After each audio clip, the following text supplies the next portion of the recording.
ஒரு வருடம் கடினமாக உழைத்தாலும் 5% இன்கிரிமெண்ட் போட்டவன் எவன்? அவன் இவன் என்ற ஏகவசனம் வேண்டாம்.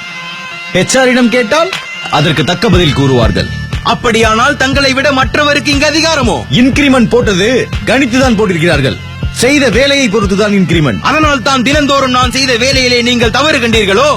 ஆம், பழுதுள்ள வேலை இருந்ததால் இன்கிரிமெண்ட்டுக்கு அருகதையில்லை என்று தடுத்து கூறியவன் நான் தான். யார் இந்த கயவன்? All department human resource head HR. HR-ஆ? உங்களுக்கு வேறு வேலை இல்லை என்பதற்காகத்தான் எங்கள் வேலையில் குற்றம் கண்டீரோ? என்ன குற்றம் கண்டீர்? முதற்கண் உன் ஷிப்ட் டைமிங் என்ன? First shift 9 o'clock. First shift என்றால் நீ சரியாக 9 o'clock வராமல் போனதுக்கான காரணம்? அது இன் டைம் பிரச்சனை, நீ வேலை பிரச்சனைக்கு வாரும். எம்ப்ளாயிக்கு முதலில் ஷிஃப்ட் டைமிங் தான் முக்கியம், அதைத்தான் புரிந்து கொள்ள வேண்டும். இன் டைமிங், டீ பிரேக், ஒர்க் அவர், லஞ்ச் பிரேக், ஒர்க் அவர், அவுட் டைமிங் அனைத்தும் அறிவோம். அது பற்றி உமது அறிவுரை தேவையில்லை. எனக்கு வேலை செய்ய தெரியும். எல்லாம் தெரிந்துவிட்டால் செய்யும் வேலையில் பிழை இருக்காது என்று அர்த்தமா? அது பற்றி நான் குற்றம் கூறக்கூடாதா? HR என் பணியிலே குற்றம் கூறுகிறாராம். கூறும் கூறும் கூறி பாரும். Employees behave corporate. உங்களுக்குள்ள கான்வர்சேஷன் தேவைதான், ஆனா அதுவே ஆர்குமெண்ட்ஸா மாறிடக்கூடாது. சண்டையும் சச்சரவும் HR-இன் பரம்பரை சொத்து.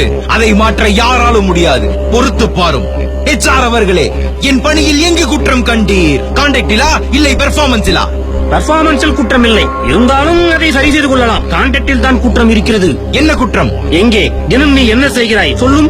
கொடுத்த வேலை கிடப்பில் இருக்க அடுப்பில் வெந்த சோறு போல் பொங்கி உழைத்து சொங்கி போனோம். பொங்கும் மன கவலை துறக்க நட்பு நாடி சிரித்து பாடி FB திறந்து BP மறந்தோம். மீண்டும் பணி செய்தோம். இதுதான் எமது தினசரி. FB பார்க்கும் தேவை? ஒருவன் வேலை பார்த்து மண்டை சூடாகி அவனது மனதுக்குள் ஒரு அடிமை மாடாகி போய்விடக் கூடாது என்பதற்காக FB பார்க்கிறேன். கொலிக்ஸுடன் கலாட்டா? மலர்களிடத்தே உள்ள மகரந்த பொடிகளை எடுத்து விட்டால் பூவிருக்கும் மனமிருக்காது என்பதை கண்டேன்.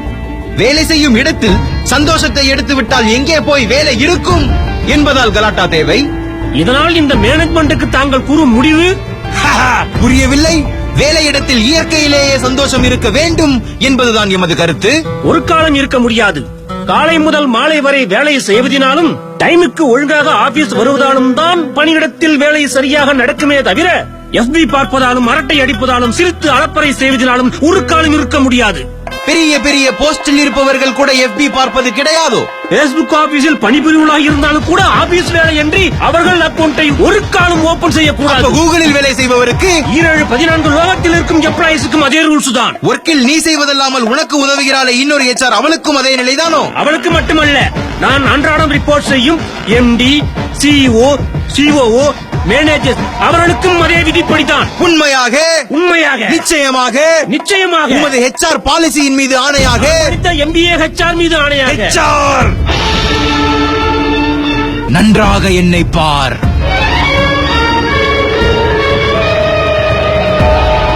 ஏய் எம்ப்ளாயி, நீ பேப்பர் போட்டுட்டு கூட போய்க்கு.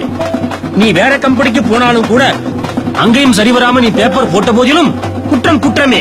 பேப்பர் போட்ட போதிலும் குற்றம் குற்றமே. Employee, don't put paper. I'll talk to the higher management ASAP and let you know. We'll keep you also in loop.